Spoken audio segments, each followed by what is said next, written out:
tous et bienvenue dans Oser entreprendre. Je suis Victor Kint et chaque mois je rencontre un ou une entrepreneur, entrepreneuse qui va nous raconter son histoire, ses échecs et ses victoires. Pour ce tout premier épisode de la saison 2 de Oser entreprendre, pour cette nouvelle année, j'ai l'honneur de recevoir mon cousin Bastien Kint. Bonjour Bastien.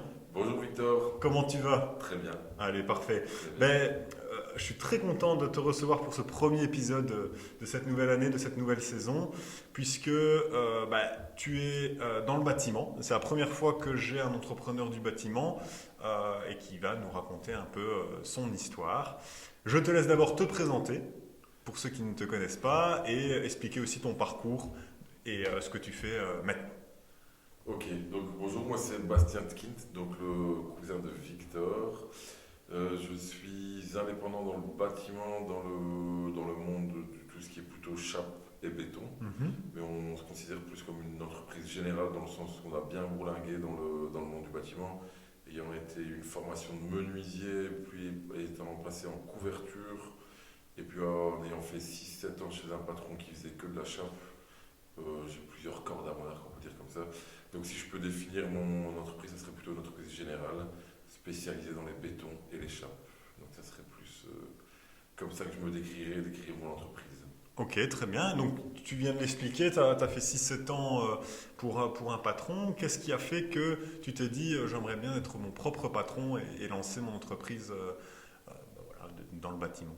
Ben écoute, c'est surtout le fait, moi c'est ce que je ressors maintenant de ces derniers mois, donc ça fait bientôt 10 mois que je suis indépendant, donc c'est tout neuf pour moi. C'est la liberté, donc j'avais de plus en plus de mal à avoir quelqu'un au-dessus de moi qui puisse me dire dès le matin, tu fais comme ça, tu fais comme ça, tu fais ci, tu fais ça.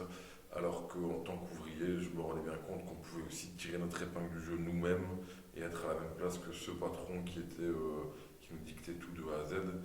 Avec Clément, c'est très très sympa aussi, avec qui j'ai beaucoup de respect, avec qui je m'entends très bien. Mais c'est plus ça qui m'a dirigé vers le fait d'être indépendant, d'être surtout la liberté d'expression, la liberté de travail, la liberté d'avoir tes contacts aussi soi-même avec les clients, être respecté en tant que tel. Et c'est surtout ça qui m'a fait me diriger vers l'entrepreneuriat. Et aussi la demande de boulot. Voilà, dans le bâtiment, même si on est ouvrier, ça nous arrive d'aller de temps en temps à gauche et à droite le week-end. Et on se rend bien compte qu'il y a une opportunité et du travail pour tout le monde, à partir du moment où on est courageux, où on en veut, et où on est bien entouré. Donc je pense que c'est ça qui m'a fait me diriger vers l'entrepreneuriat. Surtout la liberté, si je peux ressortir un mot, c'est la liberté. Ok, très bien. Et alors, comment ton expérience en tant qu'ouvrier a-t-elle influencé justement l'entrepreneur que tu es aujourd'hui? Comment mon expérience d'ouvrier a-t-elle influencé? En fait, quand tu passes d'ouvrier à indépendant, il y a certainement des gens qui sont passés voilà, avec peut-être un coffre ou une mallette un peu plus chargée avec la mienne qui, moi, c'était zéro. Mais je veux dire, en tant qu'ouvrier, tu peux te rendre compte de qu'est-ce que tu as vécu avant, quelles sont les difficultés, comment respecter les gens qui t'entourent aussi et tout. Parce que moi, j'ai commencé dans l'échelle tout en bas, on va dire ça comme ça, balayer des chantiers parce que j'étais apprenti, parce que je gagnais quelques centaines d'euros par mois. Donc je sais d'où je viens et je sais qu'est-ce qu'il faut respecter. Ça c'est une loi aussi dans le bâtiment, enfin une loi entre guillemets. Mais il y a celui qui commence en bas de l'échelle, c'est pas pour autant qu'on le respecte pas. Il y a toute une marche à suivre après pour arriver et pour dire de pouvoir donner des ordres aussi, tout dans le respect de la personne, parce que ça c'est d'office. Mais c'est ça, ouais. Donc, quand tu es ouvrier, il y a une certaine apprentissage que tu apprends en passant par ouvrier, en devenant indépendant. Et tout ça, c'est des choses que tu connais seulement en ayant fait une dizaine, ou quelques années dans le bâtiment pour comprendre un peu les codes du bâtiment, quoi. Et ici, en ce moment, tu es tout seul ou est-ce que tu as une équipe Bah écoute, en ce moment, ce qu'on fait beaucoup, c'est qu'on travaille avec beaucoup d'autres indépendants. Ok, Donc j'ai pas l'ouvrier, j'ai pas l'apprenti, mais par contre on se rend beaucoup de services. Si j'ai besoin d'un indépendant, il vient avec moi. Si on a un creux de boulot, je vais avec lui, il vient avec moi. C'est tout des échanges on appelle ça de la prestation d'heures en tant qu'indépendant. Donc s'il vient faire 10 heures pour moi, je lui règle ses 10 heures en tant qu'indépendant et moi et vice versa, quoi. Ça me permet de ne pas avoir de masse salariale, de ne pas avoir de garantie de salaire à donner. Si j'ai envie de faire 13 heures un jour, c'est moi qui décide. J'ai envie de travailler le samedi, je décide de travailler le samedi. J'ai envie du lundi être en congé ou mardi être en congé, je me donne l'opportunité d'être en congé et j'ai aucune obligation envers quelqu'un d'autre pour l'instant. Donc pour l'instant, c'est quelque chose qui me va très bien. Ok. Et quelles ont été les différentes étapes lors de cette transition à mon avis, tu as dû bien réfléchir. Et puis, quelles ont été la méthodologie que tu as faite? Les différentes étapes, c'est que ça fait longtemps que j'y pense. Ça fait 2 ans, voire 3 ans que ce projet me tane dans la tête, mais je n'osais pas en fait, ça c'est clair. J'avais cette peur de me lancer, de plus avoir de garantie salariale, de plus avoir de maladie par exemple, parce que ça peut arriver. Certes, j'étais quasi jamais malade, mais ça peut arriver d'être malade, de plus avoir de garantie. Avec les pré-maisons, les enfants et tout ça, c'est des obligations. Mais en rediscutant avec tout le monde, en disant à tout le monde, je vais me mettre indépendant, je veux me mettre indépendant. Il y a une fois, j'ai rencontré un indépendant qui s'appelle EG Toiture, Eddie Guevart, c'est son anniversaire aujourd'hui d'ailleurs. J'ai rencontré ce gars-là, et c'est son ouvrier, c'est un de mes bons amis. Et il m'a dit, écoute, si tu te mets indépendant, tu peux aller voir Eddie, lui va te prendre en sous-traitance. Donc c'est ce que j'ai fait, j'ai eu rendez-vous avec ce monsieur-là, ce monsieur Eddie qui est un ami à moi maintenant. Mais j'ai eu rendez-vous avec Eddie qui m'a dit, si tu te mets indépendant, moi à partir du lendemain, je te prends et je te donne une garantie de boulot. Donc ça veut dire que c'est de la sous-traitance, de la prestation d'heures chez un autre patron. Et du coup, j'ai attendu ce moment-là, j'ai profité de l'occasion, je me suis mis indépendant complémentaire 1 mois Ok. pour dire de savoir commencer mes devis, faire des factures, faire une mise en page, parce que ça c'était aussi tout nouveau pour moi. Et puis, je pense que c'était le 1er mars de l'année 2023, j'ai démissionné à mon travail. J'étais déjà en 4/5e depuis 2 ans. 4/5, j'avais vu avec mon patron aussi pour me mettre en 4/5e, avoir une liberté un jour par semaine pour dire de pouvoir aller travailler et avoir au moins un orteil dehors de l'entreprise et voir un petit peu comment ça se passait. Donc c'était quelque chose qui était déjà préparé depuis un petit temps. Et dès que j'ai eu cette opportunité-là avec Eddie, G Toiture, qui m'a dit écoute, tu quittes si tu démissionnes, moi t'inquiète pas, je te donne du boulot. Et bien, le lendemain, j'ai démissionné chez Valk Chap, mon ancien employeur. Le lendemain, j'étais chez lui à travailler. Donc tout s'est déroulé, j'ai pas eu une chute de travail et tout. Mais c'était vrai que j'ai attendu d'avoir une garantie d'un côté pour dire allez hop, on passe le cap, on se met indépendant. Donc c'est ça, j'ai attendu une garantie quand même. Ok.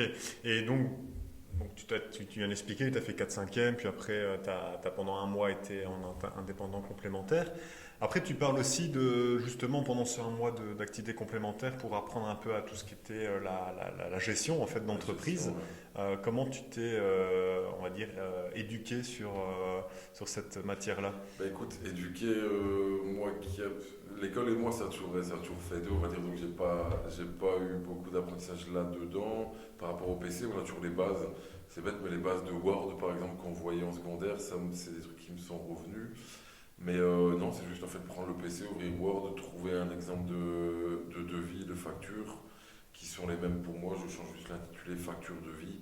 Et alors, c'est voir, par exemple, que j'ai vu, c'est avec mon papa qui est indépendant aussi, aller voir une fois avec lui comment gérer un facturier, comment gérer des devis, comment envoyer, transformer en PDF, tout ça, c'est des trucs dans le bâtiment. Tu as des gens qui sont très forts, ou qui sont ouvriers nés, mais que tu vas mettre devant un ordinateur, qui ça va être plus compliqué pour eux de s'adapter par rapport à ça. Mais ça, c'est aussi le côté indépendant. Mais je dois dire que tout s'est fait pendant ce mois-là. J'ai fait mes devis, j'avais un empagement, j'avais mon logo qui était déjà prêt depuis quelques mois.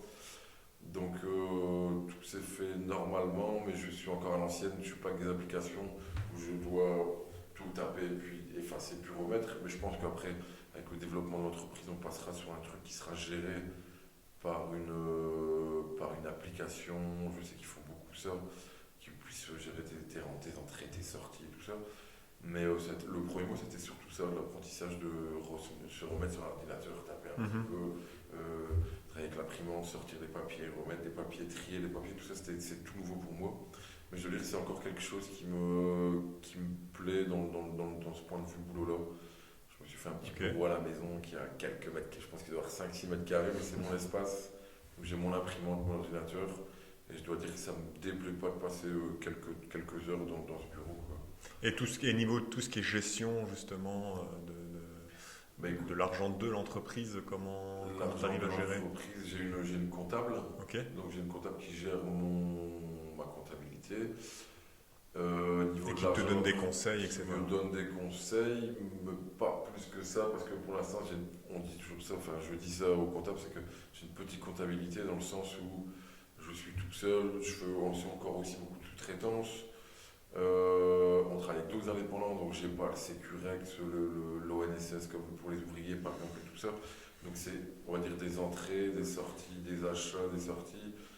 Pour l'instant, je pense que je m'en sors pas trop mal, mais si l'entreprise se développe dans les prochaines années, c'est clair que faudra plus parler d'investissement, peut-être de comment faire pour minimiser les coûts des impôts, optimiser les coûts des impôts.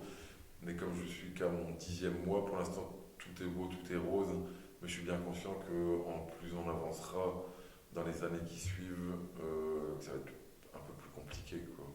Et tu as réussi à mettre de l'argent de côté pour justement te lancer ou tu te dis, comme j'ai la sécurité avec le Eddy qui te donnait du boulot, il n'y a pas besoin de mettre de l'argent de côté. Ben écoute, je suis parti de zéro, de toute façon c'était zéro, zéro, zéro. J'ai même investi des sous de mon propre compte privé qui n'était pas grand chose, c'était 1 500 euros, histoire de payer la compte de la première camionnette, parce il faut une camionnette pour dire savoir travailler, savoir proposer quelque chose de concret au client, pas arriver avec une petite voiture qui est remplie Mhm. jusqu'au plafond. Donc j'ai dû mettre ça à compte pour la camionnette, j'ai dû m'acheter quelques outils, quelques trucs, donc j'ai dû investir quelques milliers d'euros, mais pas grand chose. Et donc je suis parti de zéro, et c'est les premiers chantiers qui ont fait que, et surtout la sous-traitance que j'ai eue avec ce fameux Eddy Evans, Mhm. qui m'a permis de, voilà, c'était quelqu'un qui m'a, dès ma première facture, le lendemain c'était sur mon compte, donc ça m'a permis de monter un petit peu et pouvoir faire les investissements qu'il faut pour d'avoir une camionnette remplie d'outils qui puisse te faire gagner de l'argent après, quoi. Ok. Donc c'est plus ça, j'ai pas eu d'apport ou quoi que ce soit, mais c'est parti de zéro.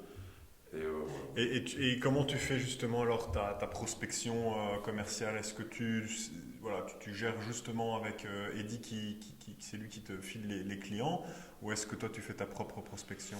Non, donc en fait, je dirais que sur cette première année, c'était quasi du 50-50. Donc ça veut dire que à 50% je travaillais pour lui, 50% je travaillais pour moi. Donc voilà, mais ici par exemple, j'ai un autre ami, un de mes meilleurs amis d'ailleurs, qui travaillait chez moi, qui était chef chez Valk, chez Chef Valk avant, qui quitte aussi ici son boulot de décembre. Mhm. Et on a toujours tout fait à deux, on a tout acheté notre matériel à deux, voilà. Donc c'est quelqu'un qui arrive aussi avec moi en renfort, qui est indépendant complet à partir de janvier. Et tout notre mois de janvier, février est déjà complet, mars ça commence aussi parce que voilà. Donc c'est ce que j'avais toujours dit à ce fameux Eddy, c'est que moi mon but c'est quand même d'être le plus libre Mhm. possible, donc ne plus travailler pour quelqu'un d'autre, ne plus faire de sous-traitance, mais avoir notre propre clientèle de janvier à décembre par exemple. Ok. Donc ça c'est le but d'être libre, et il est au courant, mais bon, il faut contenter tout le monde, et puis des chutes de boulot ça peut arriver aussi. Donc dans le monde du bâtiment à l'heure actuelle, je sais qu'il y a beaucoup de gens qui fonctionnent comme moi je fonctionne maintenant à mes débuts, quoi. Mhm. Bah, justement, c'est intéressant ce que tu viens de dire parce que ça permet de faire le lien avec la deuxième thématique qui est un peu les défis de l'entrepreneuriat dans le bâtiment. Et est-ce que tu as vu une évolution dans le bâtiment quand tu arrivais en tout début, quand tu étais apprenti jusqu'à maintenant? Une évolution dans le bâtiment, il faudrait analyser la chose, mais non, une évolution dans le bâtiment, ouais, Des moi aussi, manières de travailler différentes, des mentalités une différentes. mentalité différente, ouais, c'est clair. Moi je me souviens quand j'ai commencé, on était apprenti, on savait faire 8 9 10 heures par jour, ou de temps en temps un peu moins, mais tout n'était pas compté au quart d'heure, et je sais que maintenant c'est très très très carré, que ce soit les ouvriers, les indépendants et tout, c'est normal parce que reste un peu un business en tant qu'indépendant, donc tu es obligé de respecter tes taux horaires, et puis voilà, au quart d'heure près, peut-être à la demi-heure près. Mais je sais que maintenant, les ouvriers de maintenant, et j'en faisais partie, donc je me mets dans le lot, dans ce lot-là, c'est que tout doit être très carré, les habits, je veux dire, c'est plus. Je pense qu'avant, il y avait c'était un peu plus de lest, où, euh, où on regardait peut-être moins 11 heures, où on faisait plus plaisir aux gens, où voilà, allez, vas-y, on va rendre service, et puis voilà, mais maintenant, je sais que tout doit être très carré. Mais s'il y a eu un changement, je ne saurais pas forcément le dire parce que maintenant je suis de l'autre côté du truc. Mais non, maintenant je sais, maintenant que je suis indépendant, je me rends compte dans l'autre côté que beaucoup d'indépendants travaillent avec d'autres indépendants pour éviter les masses salariales, pour éviter les maladies, pour éviter la mutuelle, pour éviter Mhm. les blessures et tout ça. Et, Et je sais qu'il y en a de plus en plus qui disent, qui vont vers un truc comme ça, quoi. et donc on irait plus en tout cas dans le milieu du bâtiment, dans allez, dans un milieu où il y aurait que des indépendants et que chacun sous-traite, etc. Alors, Mais en fait, ça dépend. Je pense que si celui qui veut passer un cap et qui veut enrichir sa fortune, on va dire comme ça, qui veut grandir et gagner, si en tant qu'indépendant tu peux gagner 3 000 à 4 000 euros, et alors en ayant un ouvrier tu peux en gagner 10, en ayant deux ouvriers tu peux en gagner 15. c'est le niveau de développement. Ça Alors, ouais. dépend du niveau de développement. Je sais que dans notre système à nous, dans notre système, c'est plus une garantie qu'on se donne, une sécurité et une, comment on dit ça, que ce soit plus simple et plus agréable pour nous, l'indépendant, c'est d'avoir moins de problèmes. Mhm. Mais si à un moment il y a il y a beaucoup trop de boulot et qu'on ait besoin d'avoir des ouvriers, là alors il faut passer un cap. Mais c'est beaucoup plus contraignant parce qu'il faut leur donner du boulot tous les mois, toutes les semaines, du lundi au vendredi. Il faut leur payer leur congé des bâtiments. Enfin, tu vois, c'est tous les trucs qui rentrent en Qu'il faut compte. prendre en compte. Ouais. Que quand il y a les indépendants, l'indépendant il gère sa comptabilité d'un côté, lui il gère sa comptabilité d'un côté.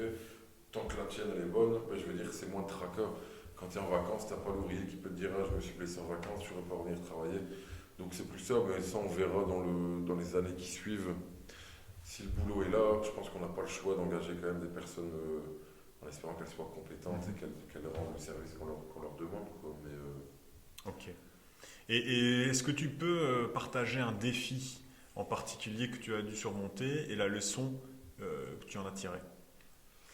partager un défi que j'ai surmonté dans le monde du bâtiment. Et la Non. leçon que tu as pu La en tirer? leçon que j'ai pu en tirer, non, c'est plus que ces dernières années, c'était beaucoup de déception parce Mhm. que l'entreprise dans laquelle j'étais, avec, je répète, avec qui j'ai encore beaucoup de respect, en qui j'ai envers beaucoup de respect, ça faisait 2 ans que ça tournait pas très bien, donc 2 ans de déception, comme tu dis, où tu vas un peu travailler les pieds de plomb avec les pieds de plomb et tu te dis non, allez, qu'est-ce que je veux faire, qu'est-ce que je peux pas faire, qu'est-ce qu'il faut faire. Une remise en question. De remise en question, ouais, voilà, c'est ça. J'avais postulé aussi entre-temps chez les pompiers. Ok. Ça c'était aussi un rêve d'enfant. Avec le Covid, tout était mis à l'arrêt. Donc malheureusement, j'étais quasi prêt à avoir un pied en dehors de l'entreprise avec ce truc des pompiers et partir dans les pompiers si c'était possible. Mais finalement, c'est tombé à l'eau. Donc ça, c'était une déception aussi. Mais bon, voilà, ça c'était mon point de vue personnel. Mais déception dans le sens où tu vas travailler, tu sais que ça te plaît plus, que tu n'as plus envie, mais tu essaies de trouver des solutions. De voir comment tu peux faire ça. Et c'est vrai que c'est une fierté d'être sorti par la grande porte parce que c'est moi qui ai démissionné. Et donc, si je peux donner un conseil, comme tu dis, c'est que même si ça va pas un temps, il faut pas hésiter justement à entreprendre et croire aux choses. On parlera peut-être de ta page nocturne après. Mhm. C'est aussi un truc qui m'a tenu à cœur pendant longtemps. J'ai réfléchi, puis finalement, il suffit d'y croire pour dire d'y arriver. Enfin, il suffit d'y croire et se donner les moyens aussi. Mais je veux dire, ça c'était pendant 2 ans un peu le calme plat au boulot, aller un peu avec le pied de plomb, et puis finalement, quand je vois ma vie de maintenant, j'en suis ravi du chemin parcouru dans ces 2 dernières années. J'aurais pu aussi abandonner mon boulot, tomber au chômage, mais c'est pas du tout ma mentalité et pas du tout ce que je pourrais dire aux gens. Je veux dire, ça sert à rien de lâcher, rester chez soi, ça sert à rien non plus. Il suffit de se sentir utile, ça fait beaucoup aussi. Enfin, moi, c'est ce que Mhm. moi j'ai besoin Oui, c'est sûr. de bouger, de se sentir utile, parce que sinon même mentalement, c'est pas possible que dans la vie de tous les jours ça aille non plus. Quoi. Et c'est intéressant parce que tu disais, tu parlais aussi de ton rêve de devenir pompier. Donc quand tu étais enfant, tu voulais plus être pompier Que ouvrier. enfin, entrepreneur en bâtiment. Non, c'est clair que je me souviens quand ça n'allait pas trop à l'école, parce que ça n'a pas toujours été à l'école. J'avais une prof qui me disait écoute, Bastien, c'était en 3e ou 4e secondaire, je pense. Est-ce que tu n'irais pas dans le bâtiment plutôt ou à l'armée par exemple? Parce que j'ai toujours eu du mal à rester assis par exemple. Mhm. Ici, voilà, j'ai grandi un petit peu. Mais dans le bâtiment ou à l'armée, je me souviens qu'elle m'avait dit ça. J'avais dit mais non, moi jamais je deviendrai ouvrier parce que c'est pas mon kiff du tout. C'est pas. Voilà. Mais je suis quelqu'un qui croit au destin et je pense que tout ça, ça a fait aussi que. Je suis très bien dans mon travail maintenant. Et c'est vrai que j'avais toujours rêvé d'être pompier, mais malheureusement c'est très compliqué d'y rentrer en tant que professionnel d'abord. Et donc après je suis devenu ouvrier parce que je cherchais un contrat d'apprentissage pour arrêter l'école, rentrer sur le terrain. Et c'est quelque chose qui me plaît fortement parce qu'on est bien entouré. Il y a ce contact aussi avec les personnes, on est rarement tout tout seul, pour pas dire jamais, un contact avec la clientèle aussi, et puis il y a moyen de gagner aussi sa vie, comme des gens qui ont fait des études. Donc voilà, c'est quelque chose qui m'est venu comme ça, mais j'y suis resté, et pour l'instant, enfin pour maintenant, ça me plaît carrément, quoi. Tiens, justement, tu parlais de ta prof. Qu'est-ce que tu penses, toi, quand on dit ouais, va dans le bâtiment parce que t'es pas très bon à l'école, etc. Est-ce que tu penses que c'est un peu trop facile de dire ça et que si, prenons l'inverse, hein, si on a un garçon qui est, on va dire, en sixième primaire et qui, lui, son rêve, c'est de devenir maçon, carreleur, etc. Mais que ses parents ou d'autres disent, bah non, tu vas faire le général, tu vas pas aller dans le professionnel. Est-ce que enfin, en tout cas, moi, c'est mon ressenti. Je trouve qu'on rabaisse un peu trop les études Le professionnel, professionnelles, alors que c'est un chemin vers le monde de ah l'entrepreneuriat. ouais, non, c'est clair, c'est Et clair. parfois, tu peux faire même parfois de meilleures carrières que si tu avais suivi le général et fait des études. Ouais, non, Comment c'est toi, tu clair. vois ça? Mais je vois dans le sens où je pense que c'est mal amené en fait. C'est parce que peut-être que maintenant tout a changé, mais c'est clair que cette optique-là de dire il est mauvais à l'école, allez, va vers le bâtiment, va vers le militaire, c'est pas plutôt ça. C'est-à-dire, écoute, est-ce que tu serais pas meilleur, est-ce que tu t'épanouirais pas plus dans une autre branche Mhm. que d'être à l'école et peut-être que le jeune il entendrait mieux. Maintenant, je pense qu'à 15-16 ans, on n'entend pas grand-chose à part les copains, la fête et voilà, Mhm. les copines et voilà, mais il faut voir un petit peu comment c'est amené. Je pense que ça, si c'est mieux amené, peut-être que ça pourrait mener d'autres gens vers les professionnels. Je sais que quand on était en secondaire, c'était quasi péché de se retrouver en Mhm. professionnel, Tout à fait. alors que, voilà, comme tu dis, il y a peut-être plein de gens qui étaient en professionnel à Don Bosco, qui maintenant sont indépendants, qui gagnent très bien leur vie, qui veut dire qu'ils s'en sortent très bien et qui, voilà.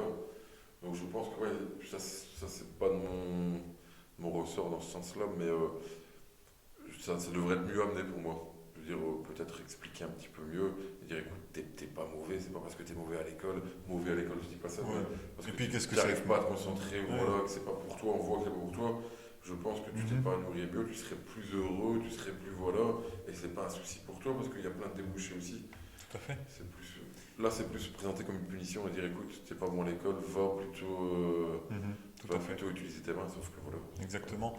Et justement, ben, toi, si tes enfants en sixième primaire disent, bon, voilà, moi je veux faire le professionnel, est-ce que tu le pousserais à faire le professionnel ou tu leur dirais, va dans le général? Je le pousserai pas à faire le professionnel parce que j'ai quand même eu, rien que c'est tout ce qui est calcul et tout ça, ça s'apprend aussi. Première secondaire, deuxième secondaire, troisième secondaire en général, je trouve que c'est intéressant quand même d'avoir une base qui puisse te donner des facultés plus tard en anglais, par exemple sur un ordinateur, tous ces trucs-là.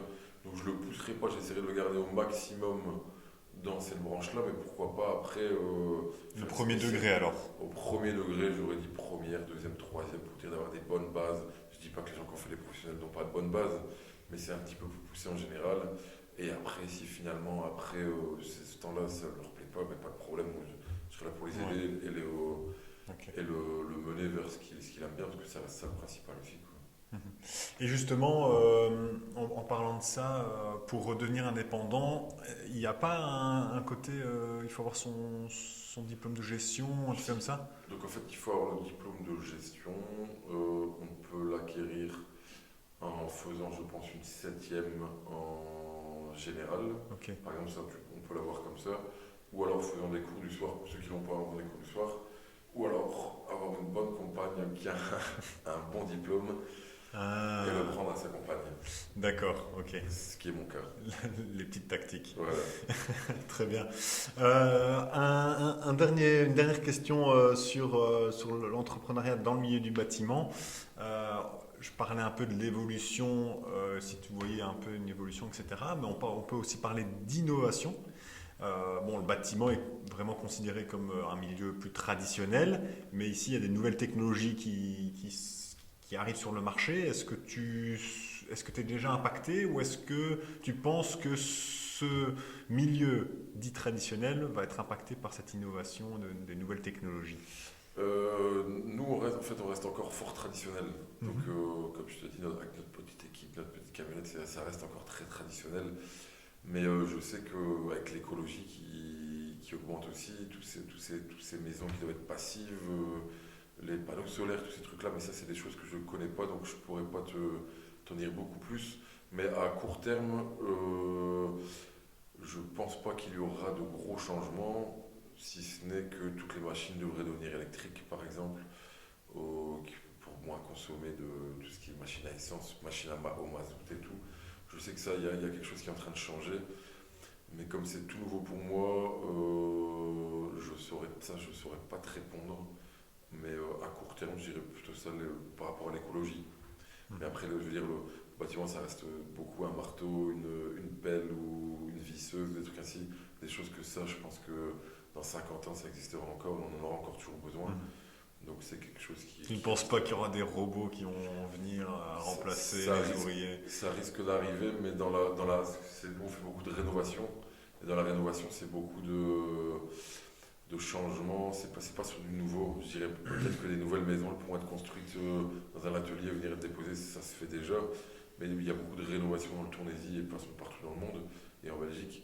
Mais ça, je pense que les robots, c'est quasi impossible parce qu'on dit toujours, quand on démonte, on ne sait pas ce qui va se passer après. Et tous les gens qui ont fait les travaux, ils savent de quoi je parle. Dans le sens où il faut réétudier la chose, on casse un mur, il faut réétudier la chose, il faut faire ça, faire ça. Donc je pense que c'est pas demain la veille que des robots prendront nos travail, peut-être dans les usines, mais pas chez nous dans le bâtiment. D'accord, très bien. Allez, ça clôture un peu le chapitre sur l'entrepreneuriat et le bâtiment. On va parler aussi d'un autre projet entrepreneurial que tu as mené, Tapage Nocturne, qui est plutôt un projet musical, que tu as mis ça il y a déjà 5-6 ans, il me semble.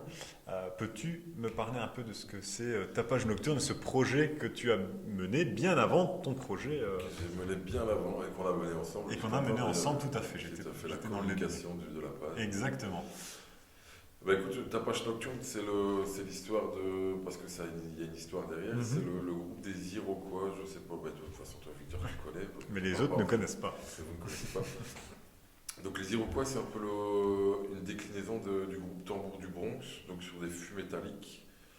Donc voilà, nous on a grandi là-dedans parce que mon papa était le chef, le meneur, on va dire comme ça, du groupe des Iroquois. Donc c'est tout à fait le même que ce que nous on vit maintenant. Nous on a grandi là-dedans il y a plus de 20 ans maintenant. Donc on a grandi là-dedans en voyant nos pères, on va dire ça comme ça, taper sur des fûts, s'amuser, boire des coups, rigoler, faire la fête, aller en voyage ensemble, faire des représentations.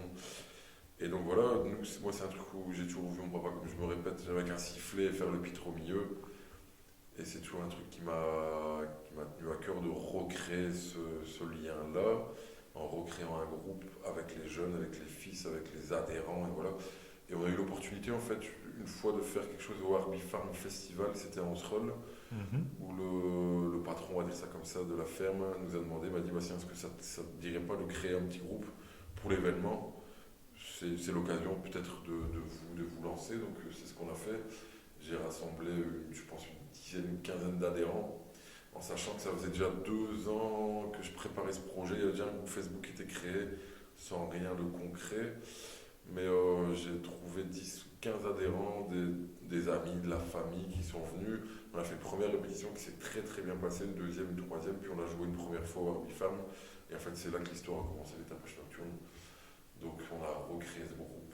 Un groupe de percussion. Un groupe de percussion sur fût métallique, avec des cracheurs de feu maintenant, des jongleurs de feu, ça a bien avec évolué. Un chaud fumigène, voilà, ça a bien évolué. Donc je pense que, allez, on peut être satisfait de notre projet qui pour moi est réussi. Je veux dire, tout ce qui arrive maintenant, qui arrivera dans les années à suivre, ça reste que du bonus. On a quand même réussi. Pour moi, c'est réussi. Et je pense que pour la plupart des groupes, c'est réussi aussi. Et pourquoi tu dis c'est réussi? Alors, quels étaient les indicateurs de réussite Les indicateurs de réussite, c'était surtout qu'on puisse parler de nous comme la relève des Iroquois. Donc les enfants, il y a des gens qui disent qui connaissent pas l'histoire forcément, mais qui se rendent compte que finalement derrière, il y a quand même quelque chose, une histoire derrière à tirer, parce que c'est surtout ça qui me tenait à cœur. Et c'était un kiff déjà de ma part de recréer ça et d'être le shérif, comme tout le monde m'appelle, des Tapages Nocturnes. Mais c'est quelque chose qui se fait dans le normal, il n'y a pas quelqu'un qui est au-dessus de quelqu'un d'autre, tout se fait logique des choses, mais tout se fait normalement, il n'y a pas de hiérarchie bien définie. Je veux dire, j'ai déjà demandé à d'autres gens de prendre ma place au milieu, mais ils me disent, bah non, ma place elle n'est pas au milieu. Et moi, j'adore ma place aussi au milieu, je ne voudrais pas être sur le côté, mais c'est quelque chose qui était fort sentimental au début, recréer ce groupe et recréer une bande de camarades, de famille. Et c'est surtout ce que les gens ressortent aussi de nos prestations, c'est dire qu'on voit qu'on s'amuse, et c'est le principal. Je pense que le jour où on ne s'amusera plus, ça peut vite se terminer aussi, quoi. Et donc c'était un peu une idée de relancer un peu le groupe de nos parents, que tu t'es dit, allez, pourquoi pas, il y a eu cette opportunité-là. Est-ce que s'il n'avait pas eu cette opportunité-là, tu penses qu'il y aurait une autre, ou est-ce que tu aurais lancé quand même Non, je pense que le lancer quand même, on l'aurait fait, mais c'est clair qu'on revient au système de tantôt, où un autre indépendant m'a dit, vas-y, si tu te lances, je te prends, ben là c'était le même. Si tu fais quelque chose, tu peux venir jouer chez nous. Donc c'est ce qu'on a fait. Et puis en fait, il suffit de se prendre au sérieux et d'essayer pour voir que les gens te prennent au sérieux, que vous nous prennent au sérieux. Ça reste le même principe que l'entrepreneuriat aussi, comme tu dis, où tu fais un premier chantier, tu vois que le client te respecte, te paye, te règle, il est content de toi, dire voilà. Mais là c'est le même principe que les tapages nocturnes. On joue une fois, les gens ont kiffé, on va dire entre guillemets. Ils en redemandent, donc pourquoi pas réessayer une fois, réessayer une fois, réessayer une fois, donc ça reste le même principe, oui, c'est ça. Et puis, ça a permis aussi de voyager, puisque on a fait, et puis vous, après que je sois parti, avez continué à aller un peu à droite à gauche. Je me rappelle, on a été en France. On était en France, ouais. On a même été au Festival des tailleurs de Pierre. Ouais, c'était Écosine, ça. Écosine, voilà. On a fait Viva for Life, Viva for Life, bien évidemment. Grâce à toi. Ouais. Et donc, tout ça, comment trouver justement cette prospection, on revient encore à cette prospection commerciale, parce que pour ton côté professionnel, ben là, tu avais quelqu'un qui te donne encore du boulot. Par contre, là, c'était que la ferme du Harby en one shot. Et tu t'es dit, est-ce que c'est qu'une seule fois, ou est-ce qu'on va essayer de trouver ailleurs, et comment le faire? En fait, on ne s'est pas vraiment posé de questions. Je dois dire que tout s'est fait naturellement. On a créé ce groupe naturellement. Je veux dire, il n'y a pas eu de, comme je te dis encore une fois, je parle de hiérarchie, mais il n'y a pas eu de. Moi, j'ai pas fait venir les gens en disant, de toute façon, les gens qui me connaissent vraiment savent que je ne suis pas comme ça du tout. Dire, tu dois faire ça, ça, ça, c'est comme ça, pas autrement.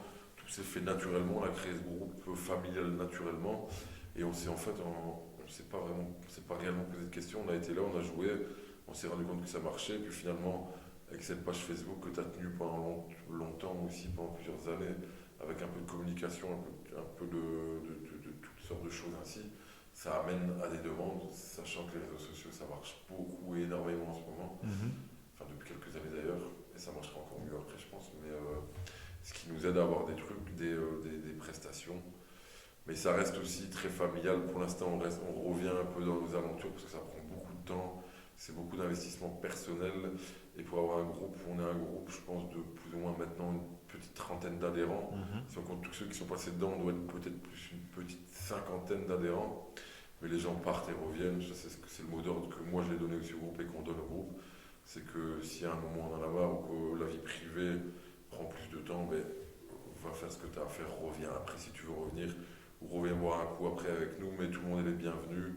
C'est juste qu'on essaye de garder cet esprit familial. Donc on a beaucoup de demandes, je dirais pas, on a déjà eu des demandes d'autres personnes pour entrer dans le groupe que malheureusement on refuse parce qu'on veut absolument garder ce groupe fermé, ce cercle d'amis, famille ou amis d'amis, mais des profils recherchés. C'est des gens qui sont, qu'on se le dise, un petit peu fêtards et qui savent aussi s'amuser aussi et le faire ressentir aux gens, quoi. Et maintenant, parlons du côté artistique. Comment, d'abord, première question, comment le groupe a créé les musiques? Alors, ça c'était par facilité, je dois le dire, on a repris quand même quelques musiques de nos parents, donc des Iroquois, notamment les appels, on appelle ça les appels. Les appels, c'est quelque chose qui est mis avant les musiques, pour dire de lancer un petit peu les débats. Et c'est une question-réponse. Moi, je lance la question, ils répondent. C'est quelque chose de très simple. Ça, c'est quelque chose qui était déjà chez les Iroquois. On en a pris 2-3.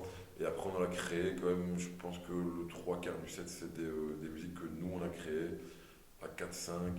Faut savoir que je suis très bien entouré dans le groupe, j'ai quelques batteurs aussi. Donc, et sans eux d'ailleurs, enfin sans tout le groupe, moi je ne serais pas arrivé là.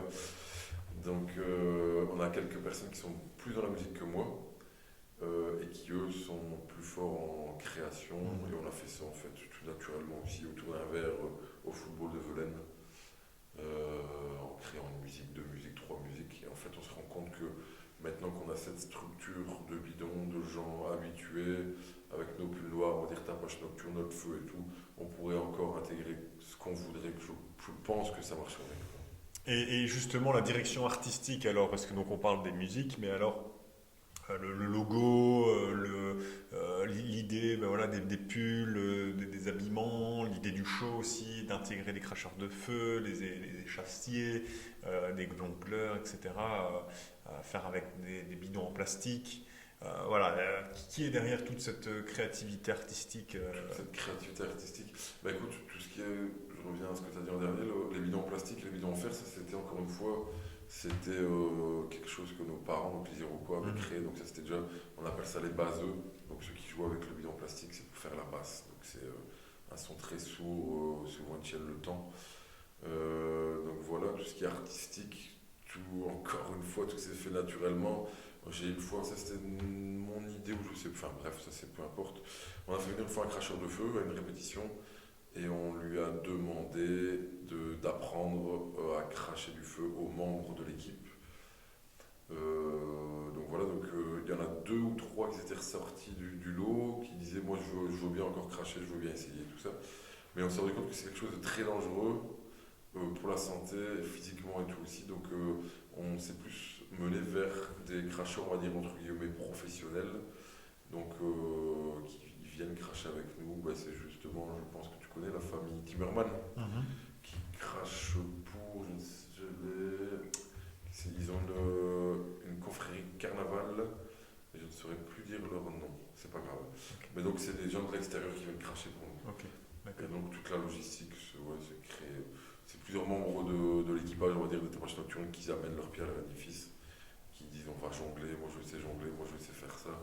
Et finalement, c'est ça qui crée tout le show. Mais il n'y a pas une personne derrière ce truc-là. C'est vraiment un ensemble de personnes qui dirigent ça. Ok, ok. Et justement, ces deux projets d'entrepreneurs, est-ce que tu vois des similitudes entre ces deux projets que tu tires de l'un de l'autre?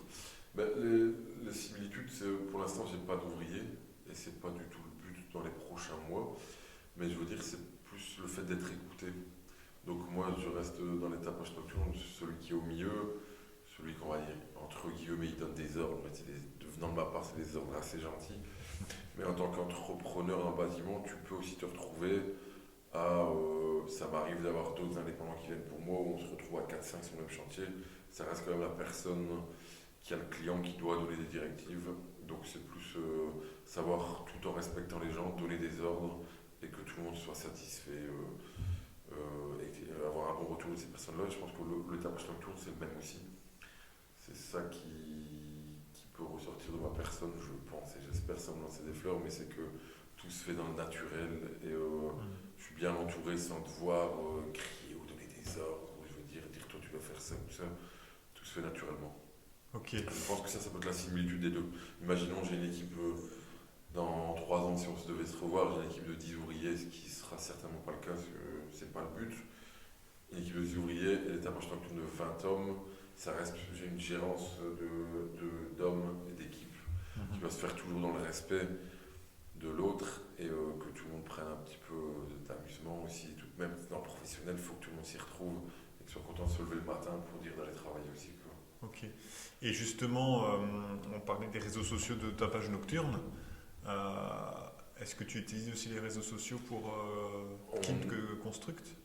Pas pour l'instant, parce que ce que je fais beaucoup, c'est les stories. Okay. Donc ça veut dire que c'est des choses éphémères. Ce que j'aime bien, c'est le fait de voir l'après, le pendant, l'avant, le pendant et l'après. Et je trouve que ça, c'est quelque chose qui marque et qui est marquant pour l'utilisateur de Facebook.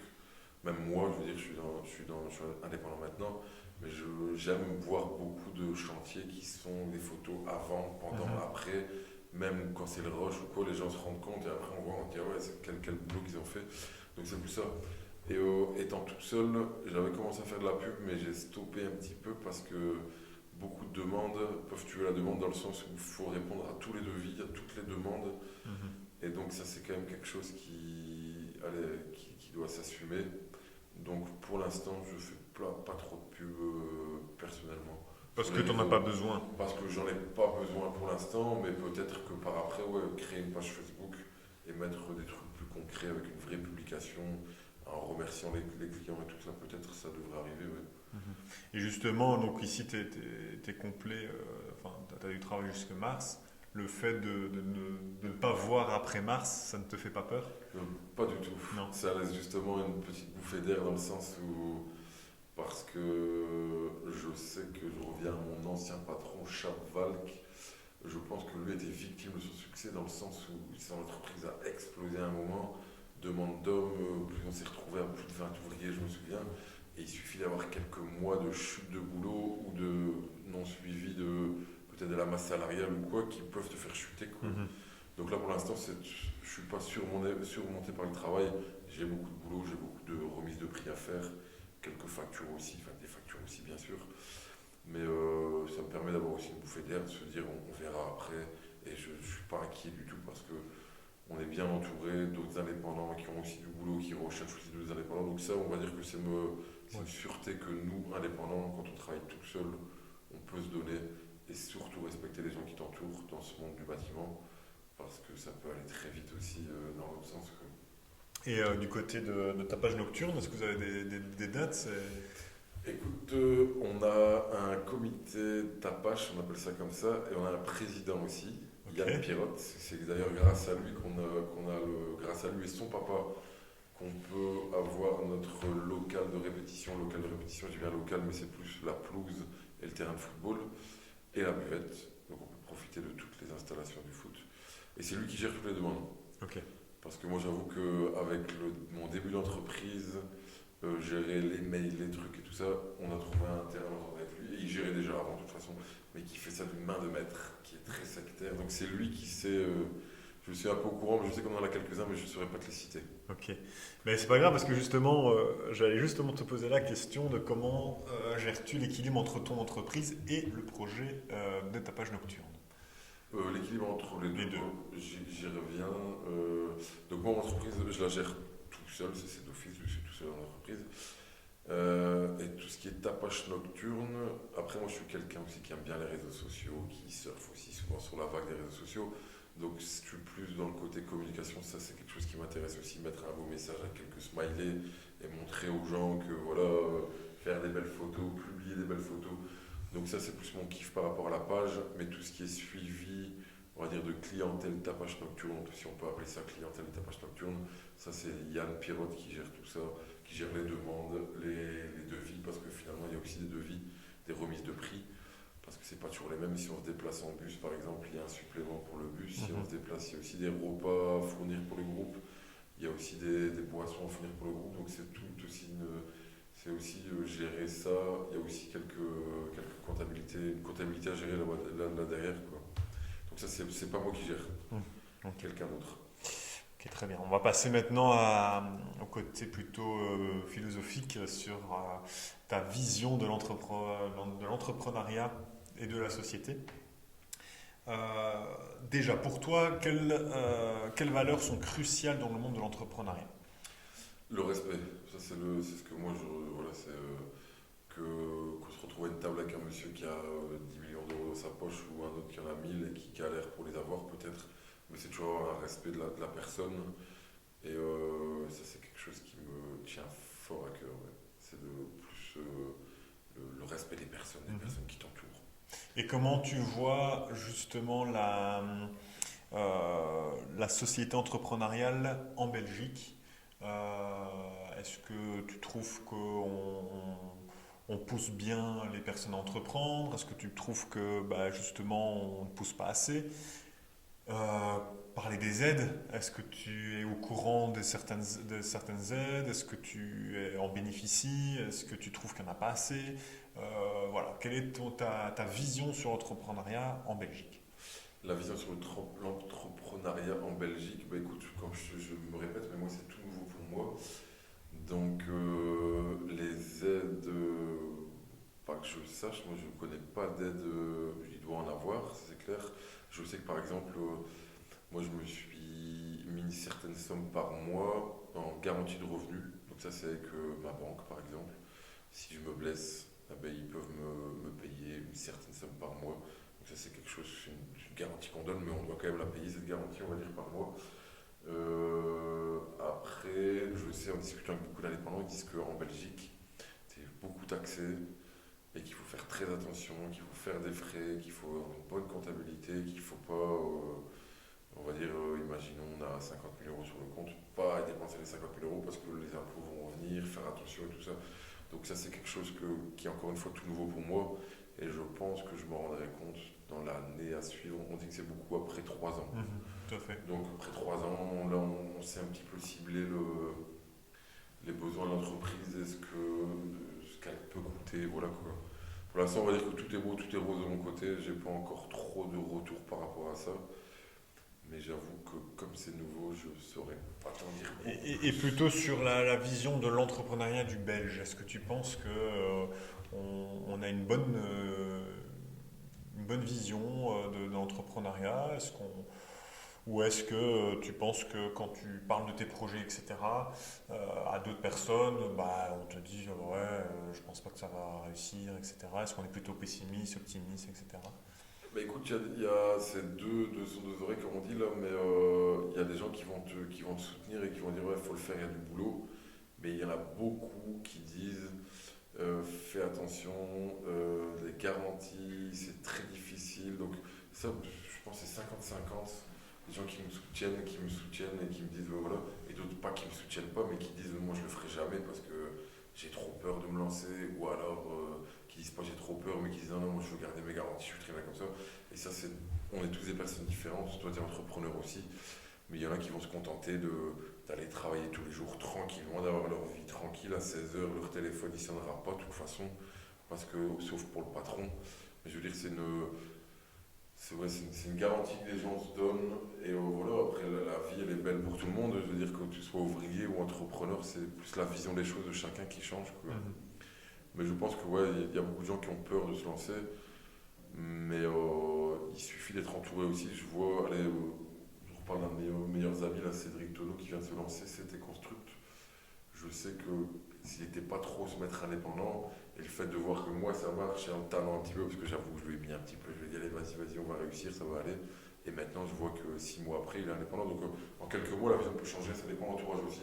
Si tu es Mhm. entouré d'indépendants que tout le monde réussit, mais pourquoi pas, toi tu vas te dire, la personne va se dire aussi, pourquoi pas moi, ça pourrait pas marcher non plus dans ma branche. Quoi. Ouais, c'est ça. Donc l'entourage compte beaucoup. Je pense que l'entourage compte beaucoup. Si les parents sont indépendants, les enfants vont peut-être plus être menés vers cette vision d'entreprise, se débrouiller tout seul.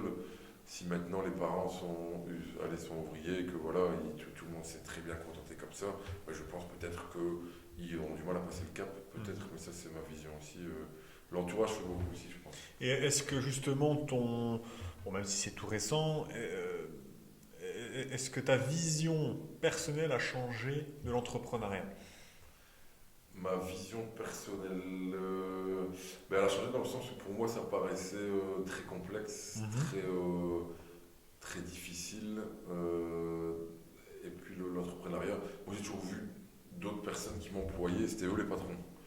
Donc c'était toujours un respect, encore une fois je parle de respect, mais envers eux, mais c'était toujours eux les boss, eux qui chopaient les trucs.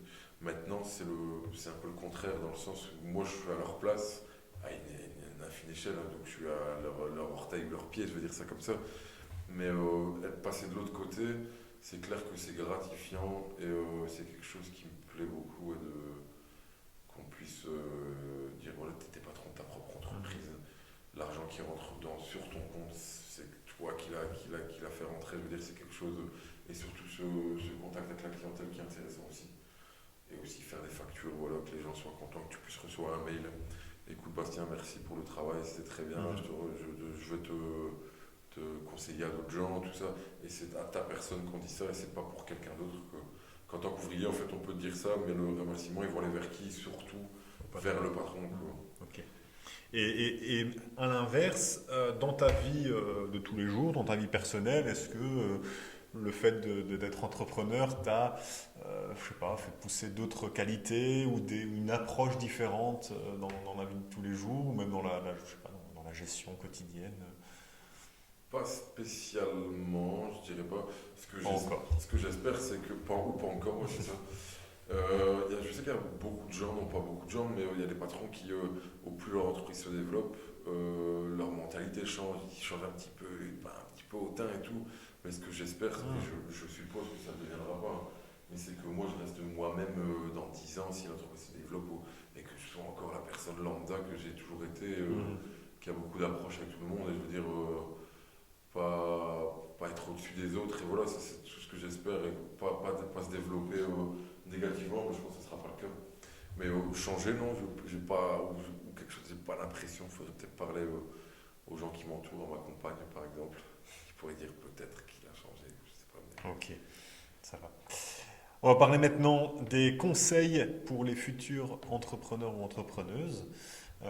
Premièrement, quels sont les conseils ou le conseil le plus précieux que tu as reçu pour devenir indépendant? Le conseil le plus précieux.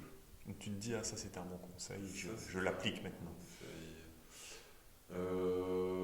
Ça, c'était c'est plus une question de facture et tout, mais ça n'a rien à voir. Ah mais si, C'était mon premier patron, j'étais encore apprenti, Jacques Adam, qui est d'ailleurs encore en activité à Cannes, qui me disait en fait toujours, tu ne peux jamais changer tes prix dans le sens où lui, il fait des devis, et beaucoup de gens, c'est normal, qui essayent de négocier, qui disent, bon voilà, est-ce que tu ferais pas un petit rabais?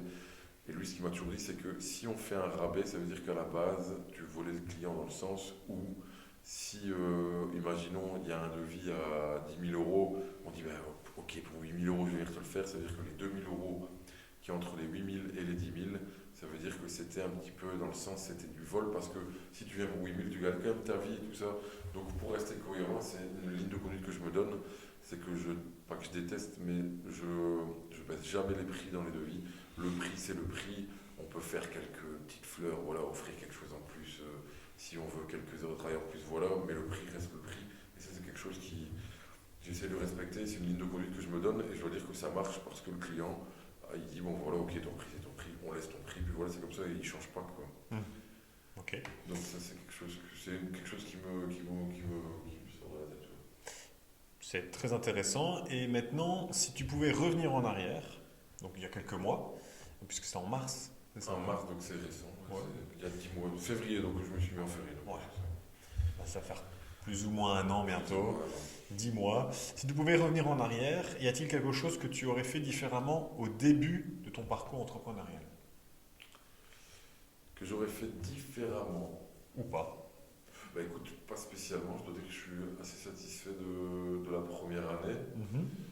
Je pense pas avoir déçu beaucoup de gens. Ce qui a pu arriver malheureusement, c'est une demande de devis ou deux oubliée parce qu'au début, voilà, avec les réseaux sociaux, j'ai mis un message comme je pense la plupart des gens. Je suis devenu indépendant, je me suis enfin lancé et tout. Beaucoup de demandes, ce qui a pu arriver, je pense, c'est oublier un ou deux devis. Donc ça serait plus gérer, peut-être faire moins de pub pour dire de gérer tout ça tranquillement et assurer toutes les demandes en temps et en heure avec chacun. Mais sinon, non, je pense avoir fait les choses dans les règles de l'art, plus ou moins, j'espère en tout cas. Ok. J'espère avoir satisfait tout le monde. Parfait. On va maintenant passer au dernier chapitre de ce podcast. L'équilibre entre la vie professionnelle et ta vie d'entrepreneur, que ce soit pour Kin Construct ou alors pour les tapages nocturnes. Et après, tes projets d'avenir, etc. Mais on va d'abord commencer par l'équilibre. Comment toi, tu arrives à jongler justement entre ton entreprise, ton projet musical et ta vie personnelle Personnel. Ben, écoute, et familiale. Familial, ouais. Ayant deux enfants, en bas âge de 5 et 3 ans, je me donne un peu plus de. Je dois dire que j'ai l'impression d'avoir plus de liberté maintenant que je suis indépendant que quand j'étais ouvrier. Ok. Dans le sens où je sais déposer mes enfants à l'école. Maintenant, si je dis au client, je suis là vers 8h, 8h30, je fais faire ma journée dans tous les cas, mais c'est de mon propre gré de me dire je me lève à 6h30, imaginons, je passe un peu de moment avec mes enfants, j'ai déposé à l'école, puis je vais travailler.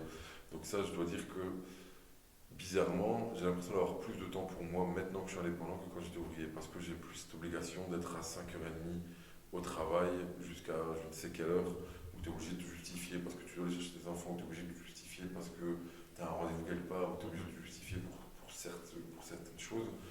Donc ça, c'est le côté positif que je ressors maintenant, c'est être plus libre. Mais je gère convenablement avec ma compagne qui s'occupe aussi beaucoup des enfants, avec mes beaux-parents qui s'occupent aussi beaucoup de mes enfants, mes parents aussi qui s'occupent beaucoup de mes enfants, mon papa et ma maman qui s'occupent aussi chacun de leur côté de mes enfants comme ils le peuvent. Mais donc je dois dire que pour l'instant tout se passe très bien. Je sais les déposer de temps en temps à l'école, de temps en temps je les vois pas du tout le matin, pas du tout le soir parce que c'est des plus grosses journées, notamment en béton. On est parti à 4h30 du matin et on rentre, ça nous est déjà arrivé de rentrer à 1h au matin. Donc c'est variable en fait. Mais je dois dire que pour l'instant l'équilibre se fait correctement. Je travaillais beaucoup le samedi avant, ces 2 dernières années, beaucoup le samedi. Mais je vais essayer de calmer aussi un petit peu, dire de bien cravacher la semaine du lundi au vendredi et prendre un peu plus de temps pour les enfants et la famille. Mais je dois dire que j'ai une femme assez conciliante et qui m'aide beaucoup, qui n'a jamais été un frein, ne m'a jamais freiné dans l'entrepreneuriat. Elle a eu un peu peur aussi au début des garanties, sans garantie, mais je pense qu'elle a compris que c'était dans ma tête et que c'était parti, quoi, et elle m'a soutenu. Parce qu'elle m'a donné aussi sa gestion, elle qui avait la gestion, c'est elle qui m'a donné. Et justement, en parlant aussi d'équilibre, les vacances, surtout ici c'est la première année, etc. Est-ce que tu as pu prendre quand même des vacances? Comment tu as pu gérer justement ce côté, même niveau financier, hein, ça peut être un peu une peur pour quelqu'un qui se lance en tant qu'indépendant, en se disant j'aurai plus de vacances, en tout cas pas dans les premières. Ouais, c'est ça. Bah écoute, moi, pour les gens qui me connaissent bien, ils savent que j'aime joindre l'utile à l'agréable dans le sens où j'adore mon travail, j'adore travailler, mais ce que j'aime surtout bien aussi, enfin, pas surtout, mais c'est ma vie à côté, donc la famille, les amis, parce que maintenant on a grandi, donc on sort quasi plus, mais ça reste le football de Velaine, parce que j'habite juste à côté, les tapages nocturnes, les repas de famille, et les amis, voilà, ça reste dans un cercle assez très fermé aux alentours de Velaine et ses alentours. Mais donc ouais, c'est ça. Pour les vacances? Pour les vacances, ouais. Donc les vacances, je me suis donné par exemple ici 2 semaines de vacances. Ok. Je veux dire sans stress, où j'ai été faire un dépannage ce matin avec Cédric, justement, où il y avait un petit souci sur un chantier, on a été faire le dépannage. Demain, je dois encore aller voir un client, mais j'ai pris aucun chantier pour pouvoir couper aussi un petit peu et profiter avec la famille aussi, et dire de le faire, on va dire, off au niveau travail, donc ranger le travail pendant 2 semaines. L'ordinateur, ça, il peut tourner un petit peu, les factures peuvent tourner un petit peu, les devis peuvent tourner un petit peu. Mais non, je me suis donné 2 semaines de congé sans scrupule, je veux dire, j'ai pas. Et sans crainte justement. Non, sans crainte, voilà. Donc on a du boulot, on a beaucoup de boulot en janvier qui sont déjà programmés avec les clients. Une manière Ouais, voilà, de recharger les dire, batteries. ouais, voilà, de se dire bon, on range un petit peu et puis après on est reparti. Parce qu'il y a les indépendants qui le font, je suppose, continuer tout le temps, tout le temps, tout le temps, tout le temps. Mais je n'ose pas imaginer la charge mentale qu'ils doivent avoir aussi dans leur cerveau. Ouais, C'est bien aussi de faire off et de penser à autre chose. Tu te mets un cycle en disant toutes les X semaines je fais une pause, ou est-ce que tu suis un calendrier, ou est-ce que c'est vraiment plic-ploc, tu te dis Mais là maintenant j'ai besoin de pause, je vais prendre une pause? on suit le calendrier de l'ouvrier du bâtiment. Donc le calendrier de l'ouvrier du bâtiment, c'est 2 semaines à Noël et un mois entre juillet et août. Ok. Et après quelques jours par-ci par-là, si on veut partir hors saison avec les enfants, on le fait. Ça m'arrive de ne pas travailler le lundi parce qu'on est parti avec les enfants à la mer ou en Ardennes ou peu importe où on va. Mais ça nous arrive d'avoir une journée ou deux off par semaine de temps en temps. Mais sinon, le principe de base du bâtiment, c'est clairement 2 semaines à Noël et un mois entre juillet et août. Ok. Qui de toute façon, toutes les centrales sont fermées, les magasins de vente, la Ouais, c'est plupart ça. sont fermés aussi. Donc ça permet à tout le monde de souffler un peu. Voilà, quoi. Ok, très bien. Et pour maintenant les futurs projets, comment toi tu vois le développement ou t'espères en tout cas le développement de ton entreprise? Le développement d'entreprise, donc en fait, moi, je le vois plus un développement tranquillement entouré d'indépendants, comme je te l'ai dit, peut-être pourquoi pas un apprenti en qui on peut avoir confiance, pourquoi pas peut-être un ouvrier dans la nature. Mais je sais que ça peut vite se développer, ça dépend de la masse, de la charge de boulot qu'on aura. Mais si tout se déroule comme pour l'instant, comme ça se passe maintenant la première année, je pense qu'on peut se revoir dans 1 an et demi, 2 ans, ça sera toujours la même structure, qui aura certainement un peu grandi, mais pas non plus à 10 ouvriers. J'ai pas envie d'avoir des équipes entières qui sonnent chez moi le matin à savoir qu'est-ce qu'ils doivent faire et tout. Pour l'instant, cette structure me va très très bien. Et justement, parce que on considère beaucoup que le métier du bâtiment est un métier entre guillemets pénible, et ce qui veut dire que la charge physique est assez lourde, c'est pour ça qu'on dit que c'est pénible. Tu peux avoir un peu plus de problèmes de santé, blocage de dos, Ouais, ça de, peut arriver. etc. Mais aussi sur la durée, on voit très, très rarement. Alors moi, je suis vraiment pas dans le bâtiment, mais j'ai pas l'image d'un maçon, d'un plombier, etc. de 70 ans, quoi. Non, c'est clair. Peut-être que je me trompe, hein, mais j'ai pas l'impression. Alors, si je me trompe pas, quelle est ta vision de après tes, je sais pas, 40, 50, 60 ans? Comment toi tu te vois? Bah écoute, donc moi, c'est ma vision des choses que j'aimerais bien, ça serait plutôt investir dans des maisons. Donc ça veut dire que utiliser l'argent de l'entreprise à bon escient, mais plutôt acheter. Donc on a déjà retapé une petite maison avec ma compagne, avec Mathilde là, Mhm. à Mougy, qu'on a mis en location. On a racheté une deuxième ici, et pourquoi pas en racheter une troisième, la retaper, la mettre en location, la mettre une quatrième. Donc ça pourrait être une garantie à 50, Ok. 55 ans, 60 ans. Plutôt revendre des maisons, les retaper, trouver des bons locataires ou des bons collaborateurs qui puissent retaper les maisons à notre place. Un peu partir dans l'immobilier aussi en même Ok. temps que le bâtiment, quoi. Parce que c'est aussi quelque chose qui peut te garantir une pension aussi, Mhm. encore plus peut-être que ta pension d'indépendant, ta pension Tout à fait. d'ouvrier, quoi. Ça, ce Ju- serait peut-être l'idée. Justement, tu serais plus dans le retaper et donc louer, ou retaper et vendre et faire la plus-value et après Non, moi, avoir ça serait plus loué. Ok. Donc, garder le patrimoine dans la famille. Et maintenant, le problème, c'est que c'est seulement 20 ans après, ou 25 ans après, que c'est réellement rentable. Mais tant que les loyers sont payés, que les maisons sont. Voilà, c'est une garantie aussi pour nos enfants, Ouais, c'est ça. pour Un patrimoine. le patrimoine de la famille et tout. Et c'est quelque chose qui est encore agréable. Je veux dire, retaper une maison, la louer, le faire au goût de ce que nous on aime Mhm. bien, et tout ça. Donc, Ouais, mais c'est agréable, mais parfois il y en a qui veulent vendre. qui la vend et qui prend la plus-value, Ouais, voilà, qui ouais, se voilà. rachète une plus grande, il prend la plus-value, Mais et puis. ça serait à discuter le Ouais, ouais, côté le moment. financier, mais ça serait l'idée, ouais, pourquoi pas racheter une troisième petite maison. Et puis après, quand on va avoir, je sais pas, mais je suppose que quand on va voir les banques avec 3 maisons, Ah c'est ouais. déjà plus facile d'en acheter une. Je sais que la deuxième, pour nous, était déjà plus facile d'acheter la deuxième que la première, quoi. Ouais, Donc, c'est ça. et après, je suppose que c'est crescendo. Ok, pour terminer dans les tapages nocturnes, justement, comment toi tu vois un peu l'évolution des tapages nocturnes? L'évolution des tapages nocturnes, je la vois, comme je te dis, pour moi, pas que la boucle est bouclée, mais le projet pour moi est déjà réussi Mhm. jusque maintenant, et tout ce qu'on vivra après, c'est que du plus. Maintenant, ce qu'on aimerait bien, moi, ce que j'aimerais bien pour le groupe, c'est voyager un petit peu plus. Donc, ça veut dire louer un bus, par exemple, partir encore, comme on l'a déjà fait, à 40 personnes, faire la fête tous ensemble, parce que ça reste un projet très festif aussi. Donc voilà, après je ne demande pas du tout de jouer toutes les semaines parce que ça prendrait trop de Mhm. temps et les gens seraient lassés. Ouais, Donc ça serait une prestation par mois ok. en dehors du Tournaisie par exemple. Ok. Ça serait une idée. Faire l'ouverture des Jeux Olympiques, par exemple. Voilà, tout à fait. Ou aller jouer dans le stade du RWDM, dans les trucs, parce que c'est quelque chose, on nous en a parlé il n'y a pas longtemps.